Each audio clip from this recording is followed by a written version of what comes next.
Good morning, everyone. It's interesting. Mason and I have met face-to-face maybe, a half hour in the last 2 years. All the rest of our communication, we may have been in the same room, or all the rest of it's social media. Mason knows what triathlons I'm competing in, what I'm doing on the weekends, what dogs I've hiked with, things like that. People in this room are also doing that as well. You know what? That's the media of Scott. And that may sound a little arrogant, but everybody in here is a media company. Some have bigger audiences and some of them have smaller audiences.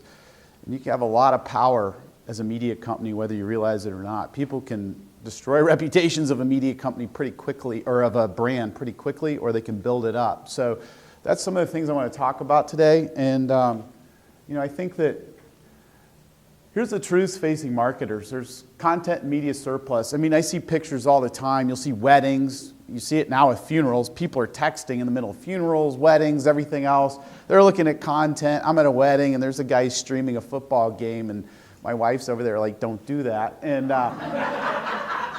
reality is, stuff is coming from everywhere. It's 24-hour news. They can't come up with enough content. Fox 2 here locally has 11 hours of content they have to fill in the morning.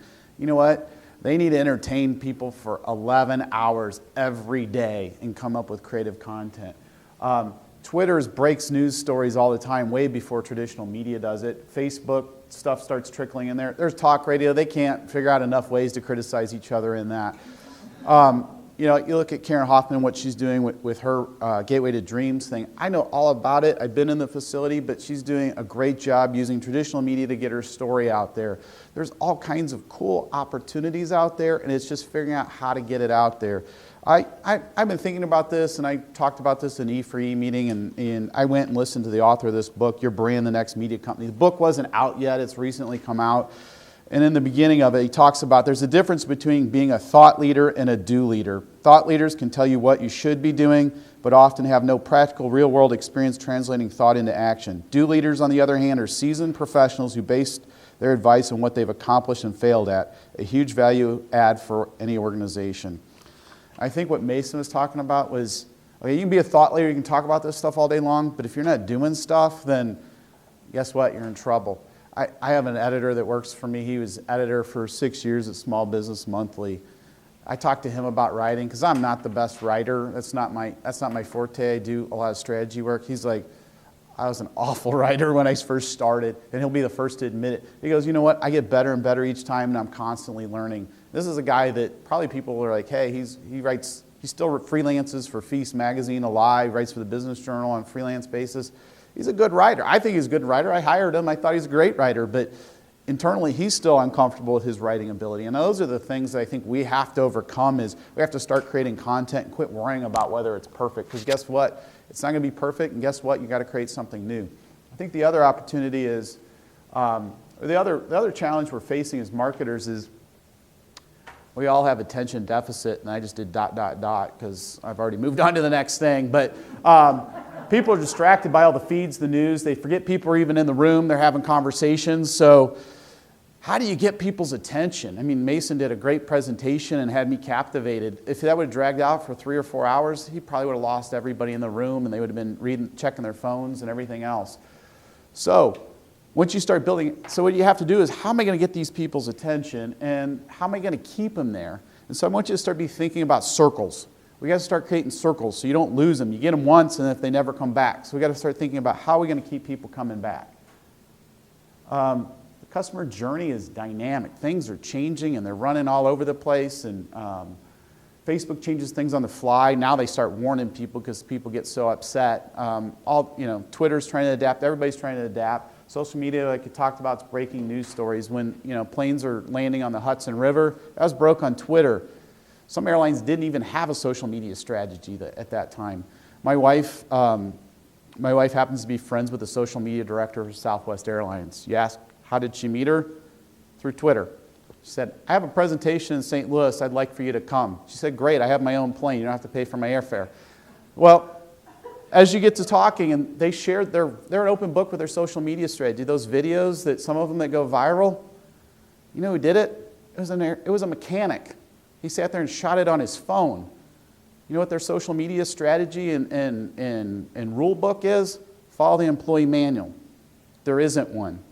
They're like, some of the videos where they're working on engines and things like that, those are some of their most engaged people that are talking about things going on with Southwest Airlines.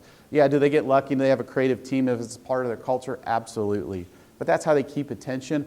And then they loop in all the other marketing components. They leverage traditional media. They leverage online media and keep people in the loop. Once you have them there, how do you keep them? Keep thinking about a circle. So, creating content. We wrestle with that in our own office. We have to create content for clients, encourage clients how to create content. 78% of marketers in some studies that are in this book say that the biggest challenge with creating content is having enough time. That's the hardest part. How many people in the room create their own content right now? Raise their hand. How many think they have enough time to do? Would they like to do more? Do they wish they had more time? Absolutely. 43% of marketers say it takes too much time. 49% of content marketers say creating engaging content is their biggest challenge. I think the biggest thing, all you have to do, when we look at content, we talk about what's engaging is, you guys got to answer one question. If I was reading this, why do I care? And that's the challenge that an editor of Wall Street Journal faces, or Fox 2 producer, or Fox National News, or CNN. They got to sit there and look at it, and they're wrestling with the playing with Malaysia and everything that's going on. CNN, why they're covering that so much is because their ratings are boosting covering it. Fox News isn't covering it to the same extent. It's like, hey, it's engaging. They're measuring it. They're looking at it every day saying, hey, what's driving more engagement? If it wasn't engaging, they would have moved on to the next story. Here's the thing that hasn't changed, business objectives. You still have to grow revenue, profits, market share, however you're going to measure that. If you're a small business, maybe it's not market share, but just, you're just trying to grow it. You're trying to get beyond the customers with a pulse and get to the ones that have some bigger budgets to do what you do. The other thing is social media doesn't directly sell products. All it's doing is it's kind of, it's getting them into the area, and then you got to catch them. So there are people that have been very successful selling products, but for the most part, you're trying to build what they call a tribe.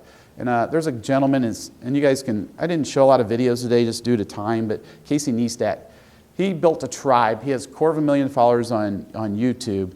He basically got a ticket for riding his bicycle not in the bike lane. Well, he built a following with that. So he's had 2 million people view this video of him acting goofy, crashing into things in New York City in the bike lane.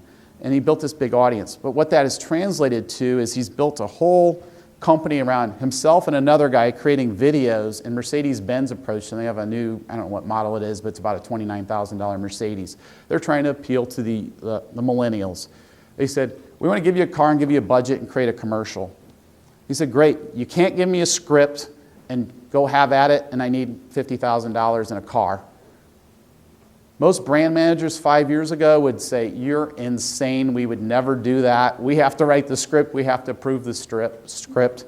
Well, if you go look at the video, you'll see that he basically got a flight to Germany, and it's all tongue-in-cheek there, and he gets in trouble with the police. Then he's behind the car in Times Square, no permits, you can watch behind the scenes.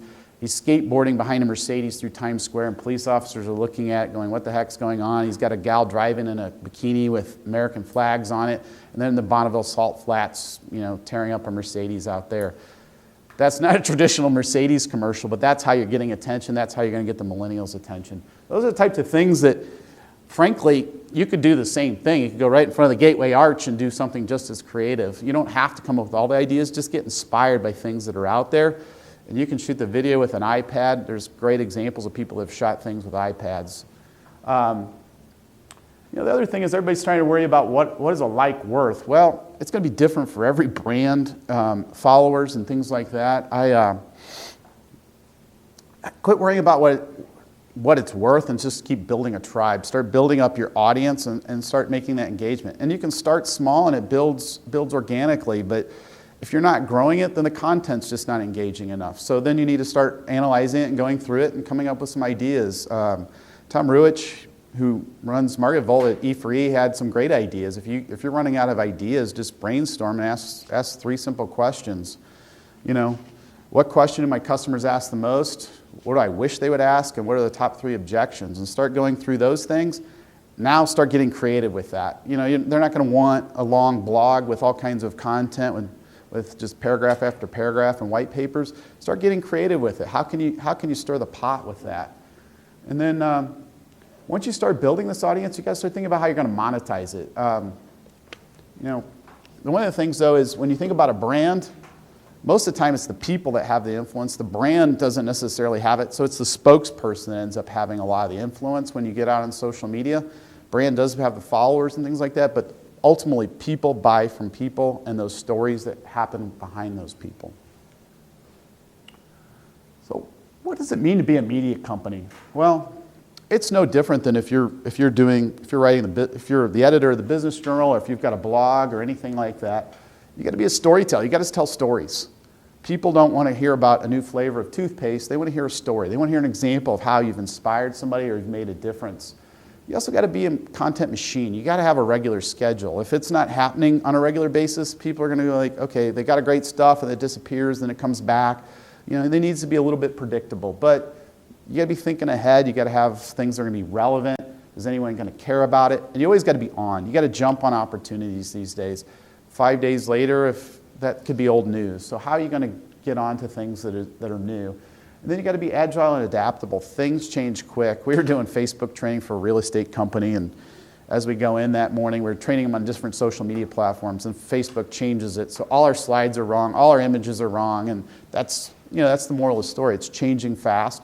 That's the same thing if you're thinking about traditional media, and I think Mason referenced leveraging traditional media to build your following in online media. If you're gonna latch onto an opportunity, you got to jump on it right away. A good friend of mine launched a company called 3 Avocados. It's a nonprofit coffee company, and as he was getting started, he's like, I don't know about this social media thing. I build websites for a living, and I get that. And I'm like, you're donating $1 from every bag of coffee and it's going to Africa for clean water. I think you can build an opportunity on Twitter. He's got 80,000 followers on Twitter for a guy that was skeptical, didn't believe in it, and didn't want to do it. Well, as he's built audience, Tom's actually announced about a week and a half ago that they're launching an online coffee company, and it's a very similar business model. So what did we do? He's not a client, but he's a friend of mine, so I help him out. We pitched the local news station. He's going on Fox News to talk about it. We're pitching national news on, hey, here's a guy that's already been doing this. He's being really transparent. Well, what happened was his followers all started attacking Tom's and saying, you ripped off this guy's business model. He put out a statement saying, hey, we're just a small coffee company. Here's our revenues. Here's how much we're giving back. Here's how many people benefit from what we do. We're hoping Tom's basically helps build the audience for people buying coffee with a cause. So he's trying to not get into the fight, but his people, they were angry and they're putting up a fight for him and attacking Tom. So it put Tom's in a little defensive position, and they haven't really responded, and I don't think that's going to probably be a good thing for them. But it has created an opportunity for us to jump in with traditional media and also in online media.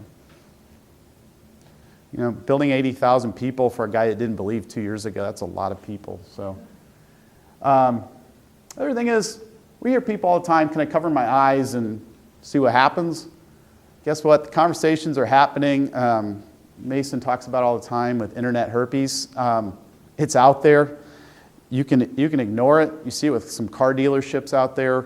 You'll see these complaints about them, and you'll hear their advertising. And we buy radio advertising for clients. It works. Testimonial, we buy print advertising for clients. It works.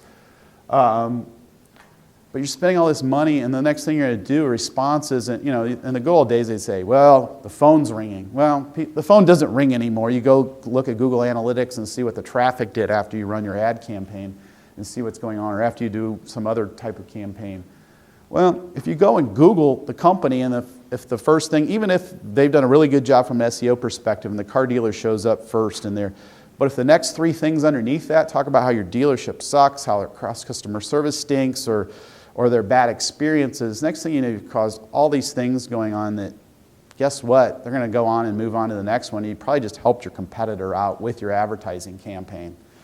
So you can't ignore the conversations. I've got a client. His viewpoint is if somebody's complaining, FedEx them a check with a full refund as quickly as possible, do the express shipping. I want to shut them down as quickly as possible. This will cost me way more. His product's about $100. He's like, this will cost me way more than if I have negative people complaining, and that shuts them down really quickly when they get a FedEx check. And he goes, in fact, give them a second product too, just in case. And he's like, this is minimal expense.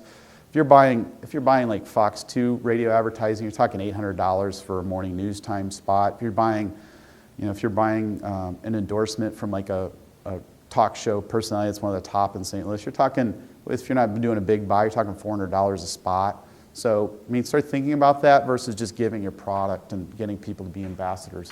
That's really the other thing is, a lot of people say, well, we're small, we don't need crisis management. Well, if somebody's complaining about you, guess what? You do. Because you're probably not going to have 15, 20 websites like Mason's got put together. So some of these people are pretty smart people that can insult your company online, and they'll start ranking higher than you can unless you're really good at outpowering them. I had a client, I had to talk him off the ledge because he had a bad experience at a car dealership. He's like, what do I got to do to outrank him and basically blast him? He's a physician. He's got plenty of money. He was so angry that he was willing to spend anything to do it, and he finally calmed down. But some of these guys are smart people. They're sitting in these companies, and they do this stuff for a living, their IT backgrounds, and they can start blasting you. And guess what? Normally they don't have a voice sometimes in the workplace. So this is the way to get their voice, and they can build clout and get a lot of personality out there, and they can build a big following of people trying to defeat your brand. Or you can work to shut them down by listening to them and engaging them. And the other thing anymore is if you have product flaws, you can't hide behind them. They get out there quick. I'll admire my wife's car is a 2011. She brought it in for an oil change, and like the week before, I said, the car is making a weird noise. And they went in there and they said, your engine's failing. The car has 35,000 miles on it. I'm like, it's a nice car. I was like, okay, what's this mean? And they're like, well, we're going to replace, we're going to give you a new car, give you a loaner, all that kind of stuff. Now this brand, in this case, they did a really good job serving us, taking care of us. I'm Googling this brand of car and seeing if there's engine failures, and I can't find a thing. But if you take some other brands, I had a Ford Taurus SHO. I loved that car when I had that. They were having engine failures like crazy. You could Google it, and you could see list after list after list of unhappy people that basically got stuck with having to replace a $10,000 engine in a car. So that the car probably wasn't even worth that at that point. And what I think what this brand of car did is they did a really good job making sure we had a good experience, we were taken care of, got a better car than we normally have, and first-class service, cleaned our car, coffee, all this kind of stuff, dropping us off, taking care of any incidental. What that did is it took me from wanting to blast them, because I was angry, and then I said, look, I don't feel confident. This is my wife's car. I don't want to leave her stranded. How do I know this isn't going to happen again? Like, no problem, we'll extend the warranty to 100,000 miles, 7 years, no deductibles, anything like that. I'm like, well, it's really hard to get angry. If I got angry, I can start building websites, and I was ready to blast them on the internet. I participate in Twitter a lot. Some of the people in the office get angry at me because I get all kinds of free things. I get free dog food. Fred's probably surprised by that, but I get free dog food for having influence and clout for dog food, and I do a lot of outdoor sports, so I get free things for that. I've had hundreds of dollars of stuff coming in there. I have somebody else that does a DIY blog in our office. You'd be amazed at the types of things brands send into her to get them to talk about their products. Really, take your product, take your service, and get it in front of people that have influence. Don't worry about buying promotional products to promote your brand. Put your product in front of them, and it'll speak for itself. And be willing to get a little criticism, because that makes these reviews and the people behind it actually more authentic. The other thing is online bad news. What now? Well, guess what? It never goes away.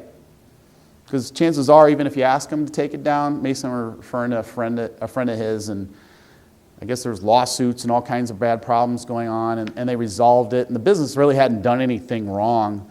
But the reality is they went to court, and the guy was supposed to take this site down. Guess what? The site's not down, blasting his business. The other thing is there's things like archive.org. You want to look what your website looked like 10 years ago? Go to archive.org and you can see what that website looked like. You can go look at Microsoft's website. You can go look at any website. Guess what? All this stuff's cached and stored somewhere. And so once you get people blasting it, if somebody else grabs it and starts sharing it, guess what? You create a circle of people complaining about your brand. So I think you need to You need to keep that in mind. And the person that's angry, they don't disappear. All you can do is appease them. That's why my one client, he FedExes them.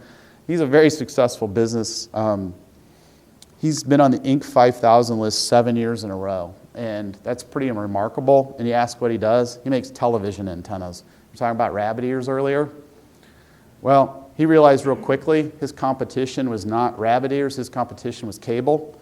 And so he ended up running in a circle that started basically going directly after cable.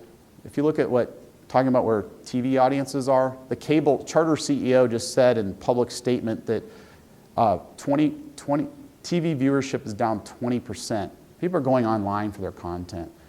5 years ago, you're talking about how all kids do is watch content on TV. So what are some quick tips you can do to stay on top of if people are complaining about you or your brand?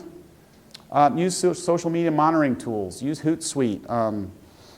Put in your brand in there and talk about and use the word sucks, and you'll see if people are complaining about your brand. You can pay for some really expensive tools like Southwest Airlines. They pay thousands upon thousands of dollars and can rank every day who's complaining and who's saying positive and negative about your brand. Ultimately, you need to know what's going on. Google Alerts is probably the best way to stay on top of things. Set up yourself. If you have an executive team, your company name, your URLs, your competitors, you want to see what's going on? Get a weekly summary that comes in and just see what's going on. That's a great tip. Great way to get going with those types of things. So what can you do when you have upset customers? The first thing is you just have to acknowledge them.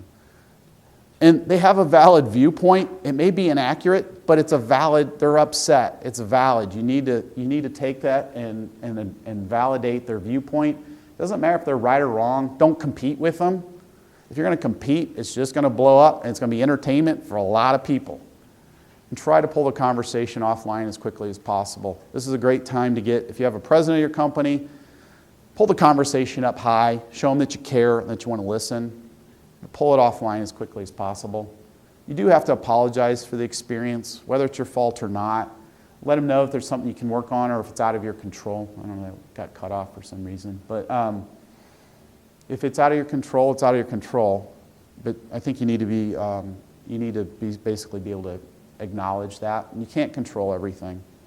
And you do need to leverage traditional media. I see it all the time. I'm a cyclist, Bicycling Magazine. I get the magazine at home. I honestly don't even read it, so I don't know why I subscribe, because I see it on Facebook and I'll see the articles on there. I realize I didn't even see that article in the magazine. I'll see a link that's very engaging. So share that content. What Bicycling Magazine and a lot of magazines are doing is they're creating content loops. So what happens is I go from Bicycling Magazine and I click over to their site, and then they set up remarketing ads. If you haven't done remarketing ads, Google them and check them out. What you do is basically you're cyber stalking people. So if you start seeing these ads from a site you've been to before, and you start saying, well, why is that ad showing up? Because I clicked on that product on Amazon or I went to that site. They're called remarketing ads. And they'll run for a couple weeks.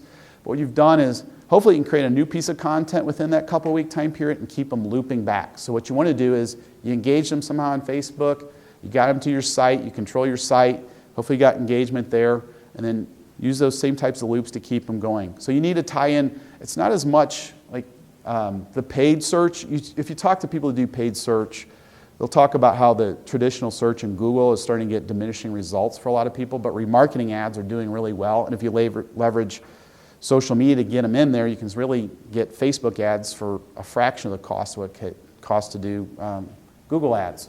But you're trying to create a media loop to keep them going, keep them going, keep them going. You don't want to lose them once you get them. You got them there, let's keep them coming back. The other thing is if you're not getting any engagement, then just don't worry about it. Just work on your next piece of content to make it more engaging. Don't fret over something that's not working. Creating news. As we're talking with clients and you're thinking about these things all the time, the media doesn't really care about your company. They don't care about you as an individual. They're trying to tell stories. They want the why behind something. A trend isn't something that necessarily you see by yourself, but other thought leaders are seeing that, and you're seeing other companies starting to put that together. When we're talking about like Red Bull and Amazon being their own media brand, well, that's starting to become a trend. the beauty of that is that's a trend that everybody in this room can do, and you just got to set the throttle on how hard you want to go with it. But what is unique that only your company can say? That's one of the key things that I'm working with a real estate firm here in town that they're getting ready to put this whole platform together. They work with somebody you guys have probably seen on national television in the real estate industry. She's been on the Today Show. She's doing a lot of consulting. They're building this whole platform, but there's 4,000 real estate agents here in St. Louis, so you can't come in and talk about the market in general in St. Louis because you got 4,000 other people and they're all going to say they have a better perspective. So you need to start framing into what is the niche, what is that unique nuance that you can do in that industry even here in St. Louis. But the other thing is the media needs to know who you are. You can't just blindside them and say, here I am. You start warming them up and you need some credibility behind it. Now, there are people who have had success jumping straight into the national press, and I've got friends that write for Huffington Post and things like that, but you need to work in the local media and then start jumping into the national media. And ultimately, the why is what leads your story. So if you look at the things that you click on in Facebook and social media, it's the why. The why is the thing that most editors, most writers that are successful are really digging into. I'm going to share a few stories, and then I'm going to ask a little exercise, and we'll jump to the next panel. I talked a little bit about Antennas Direct. They're a really unique company. The owner of it, he's a really smart guy. He's a really creative guy, but his strategy was not to use any traditional media, paid media. He was trying to get only earned media, meaning PR and publicity. And then also leveraging things like videos. So some of the things are quite simple, like he's in Best Buy and Costco and Sam's and things like that. We sit and shot how-to videos. That's a great way to start creating videos, is how do you put your product together, how do you do your service? We put a QR code on his box. Suddenly these videos went from just a few views to 60,000 views on how to assemble the product. Well, now people see it. The last thing he wants is his product being returned because they couldn't figure out how to assemble or how it worked.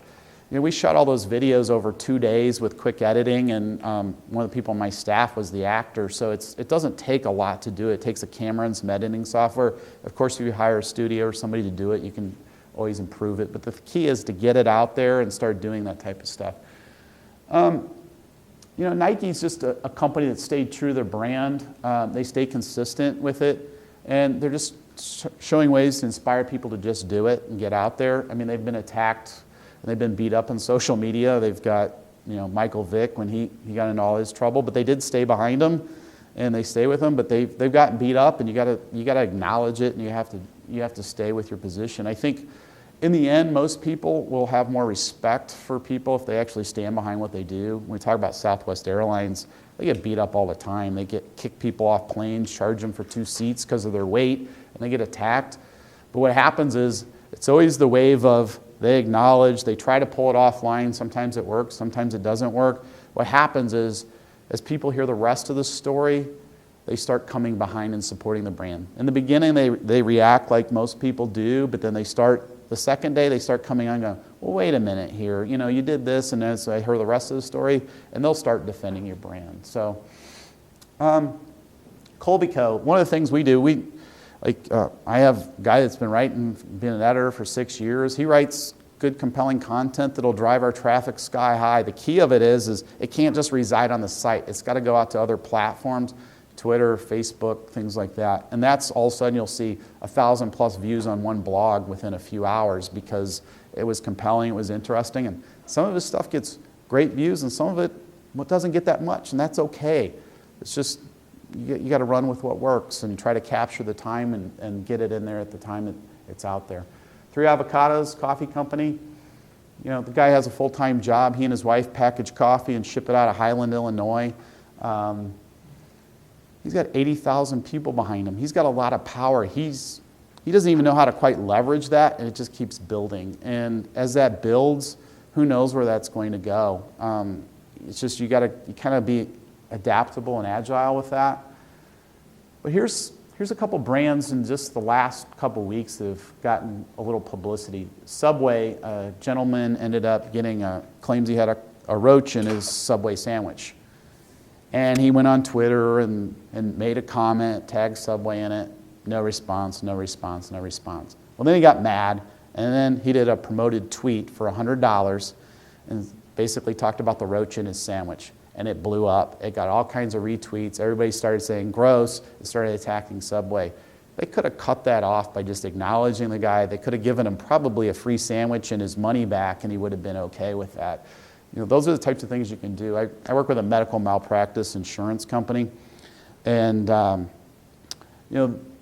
they get people wanting to sue doctors over things all the time. And when you deliver babies, guess what? You go in a courtroom, you're probably going to lose in front of a jury. They're trying to defend doctors and their reputation.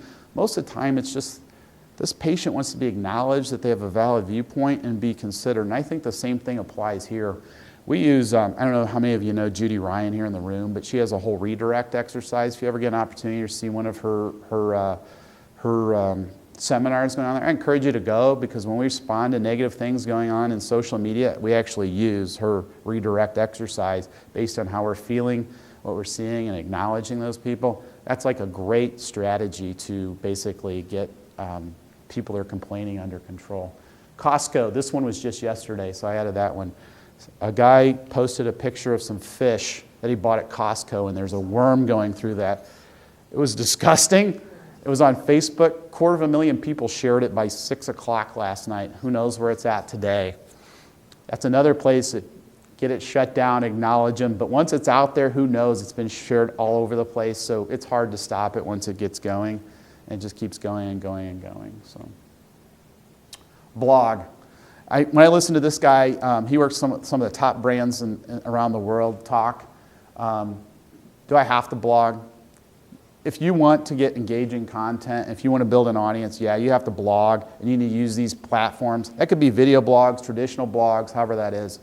There's a really cool tool, and I think when you do what Mason was talking about with videos, and you start showing up in there, but Google also has this thing called Google authorship. We've got it set up with our blogs, but if you ever start doing a search on the internet and you'll see a blog post and you'll see their picture next to it, well, Google's basically tied in this authorship thing, and basically now they're measuring engagement on Google+.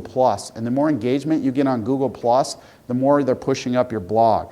Plus, if you go and do a search, and if you see a picture there and you see a video there and your brand shows up a couple times, you're probably going to click on the blog post with a picture or the video, one of those two things, and you're probably going to tune out the rest of everything else.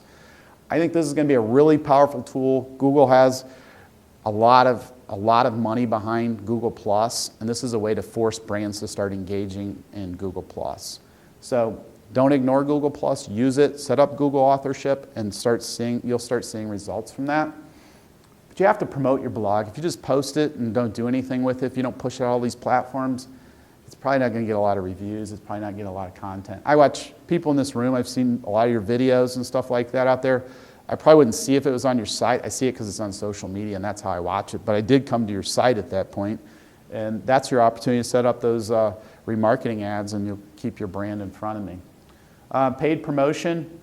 If you're Facebook paid promotion and Twitter promoted tweets, that's an inexpensive way to build an audience, and you can get in front of a lot of people a lot cheaper than you can with Google AdWords campaigns, and you can build a really nice size audience pretty quickly. And then I see it with brands, and when we're promoting tweets right now, there's a lot of science behind who you can target with those Facebook promoted posts. How many people are doing promoted posts here in the room?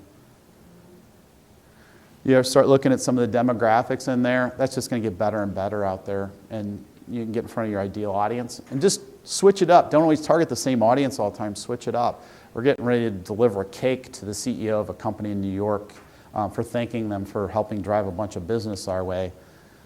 What's the point of that? Well, we're planning to do a little social media promotion. We've got a guy in there. We've got a video crew showing that. Well, we're going to promote this post based on their brand on Facebook. So we're hoping to drive a lot of engagement. If it doesn't work out, it's okay. If it works out great, we get a lot of attention, that's even better. Could my blog end up somewhere big? A friend of mine, Dan Duffy, I don't know if you're familiar with him, Half Fun. He was a Steve and DC producer back in the day when they were, I'm 42, so that ages me a bit. But He writes for Huffington Post about his experiences with cancer, and he's got this half fund that basically educates people on how to deal with cancer, how to explain to your kids that you've got cancer. Basically, like, I think his first blog post is "Cancer Sucks." And how do you get on Huffington Post? He wrote 4 blogs. 4. That's all he'd ever done. Not a writer. Sent him over to the editor at Huffington Post. She goes, "I love him. Let's run with him. Can you do a regular segment?" That's driving all kinds of attention to him. He did TEDx talks down in Sarasota. It's all of a sudden blowing up big. So don't think that you can't do this. You can. But that being said, he's speaking from the heart, talking about having to tell your kids you got testicular cancer. That's a hard conversation to have. So share what you know and don't hold back. So let's wrap up with a few things to think about, things to take away, and then we'll jump into the next segment. Finding your why. What is your passion? Maybe a couple people in the room. Do you guys, Mason, what are some of your personal passions? Triathlon, ultramarathons, 80s hard rock bands, driving my car fast. That's not for the video. I'm sorry. Accelerating to the speed limit quickly. Mason and I have some similar passions. I know the type of car Mason owns. I know a lot of things about Mason, and like I said, I've only been in the room one-on-one conversations for probably a half hour. We've talked on the phone, email back and forth, but we don't get in front of each other. I'm passionate about a lot of things, same things Mason is. I learned how to start transforming the things I like to do. Like, I like to be in the outdoors, I like to compete. How do I transform that into my brand? So some of the things I blog about will apply my own personal passions, and those are the things that get a lot of engagement. I work with a CPA. His passion is Ironmans as well. He goes, I get a lot of clients that, like, I apply basically Ironman techniques to what I do into my content. And he goes, I'm surprised how many people want to sit and discuss, not the finances of their business while I'm billing them a couple $100 an hour, but about Ironman. So they're inspired. They want to do those same types of things. So think about your personal passions and how you can apply that. Some of them work, some of them don't work. Put them out there. If you don't get a lot of engagement, that's okay. Move on to the next topic. The other thing is figuring out why you're unique within that passion. When I talk about the antenna company, I mean, if you said in 2003, a guy's going to start a television antenna company that's going to make the Inc. 5000 list, and he's going to self-fund it. Well, that company started because he wanted to buy a home theater. It was $50,000, and his wife was like, are you nuts? So he started building these antennas because he wanted to get the Olympics in HD before Charter or anybody else broadcast in HD. Well, all of a sudden it started spinning into this business, and what shot that business through the roof was bloggers reviewing it, looking and trying to solve that same problem. He was just trying to solve a problem for himself. He wanted the Olympics in HD, and all of a sudden some bloggers found out about it. He ordered some antennas from Taiwan and had his own little designs that were working. He tried 9 off-the-shelf products. Some of these companies have been around for 50 years and didn't really take advantage of the adapting to what's going on in the marketplace. The other thing is he had a vision of where he wanted to go. He's very passionate about it. It sounds like a boring subject matter to most of the world. This guy can sit and convince all of you people in the room that you want to cancel cable within an hour. I suspect you'll be thinking about canceling cable. I know we're a little tight on time, so I'll ask you guys to think about that and think about what's unique about you. Anything you do, you can be in real estate. Barbara Corcoran's a good example. She's built a whole media empire around herself. What's different about her versus any other persons in real estate? She's just focused on thinking ahead, and staying ahead of the media game. The other thing is, how will you make that impact make you money? You got to monetize it. So figuring out how you're going to monetize it. That example of the one that how to look cute and things like that. You know, I noticed right underneath that, if you want to contact her for business inquiries, was like the first thing down there. So obviously she gets a lot of business inquiries. I talked about the Casey Neistat guy. J. Crew just launched a new suit. Same thing. Brands are contacting these people and asking them to create content. They're reaching out. DIY blogger in my office, she gets Gorilla Glue, sends these whole big, beautiful packages with all these things to build a cool project, and it's got this big cage with this thing with a gorilla in there with the glue being held. They're spending a lot of money to engage these people, and these are people that, you know, Maybe they have 10,000 people that view their blog, but they know they have a lot of influence and they know that content's going to live out there for a lot of time. They're going to have a lot of passion working with their brand. The other thing is, what legacy do you want to leave? What do you want to be known for? Do you want to start building yourself as your own personal brand? Do you want to be known? Maybe you're going to hop on to do something else when there's this new trend going on there. Or do you want your company to be known for something? Or do you just want to exit and go sit on a beach? But think about where you want to take it and have that plan ahead of time. And it's okay, whatever it is. I think that's one of the biggest things. It's okay to do whatever you want to do. And don't feel like you have to apologize. This isn't when I went to high school and things were trends. I think now with the internet, all kinds of lifestyles, all kinds of things are appropriate, and there's always a niche audience for just about anything. Everything is leverage data. You have great data at your fingertips. You're not using Google Analytics or looking at some of the data within Facebook. Brands are using this stuff, and we have access to it, and it's cheap. So leverage it. Create those marketing loops. Think about how you can keep people coming back, coming back, coming back. That's the key, is engagement. What's going to draw engagement? Some of our clients, you know what? Engagement is just telling case studies that are entertaining. It's coming from a person, not from a brand. So tell it from a personal perspective. Leverage each platform that you can. If you don't have time for one, that's okay, but leverage the one you have time for. Measure the results. Measure engagement, followers, keep building on it. Measure against your business objectives. Remember, that part doesn't go away. Marketing changes a lot, but you still got to make money. You still got to have a turn of profit. You still got to pay your employees. So, next steps, I encourage you guys to all go, start thinking about this stuff, start creating content, create a schedule, put it on your calendar, and make it happen. That's all I got.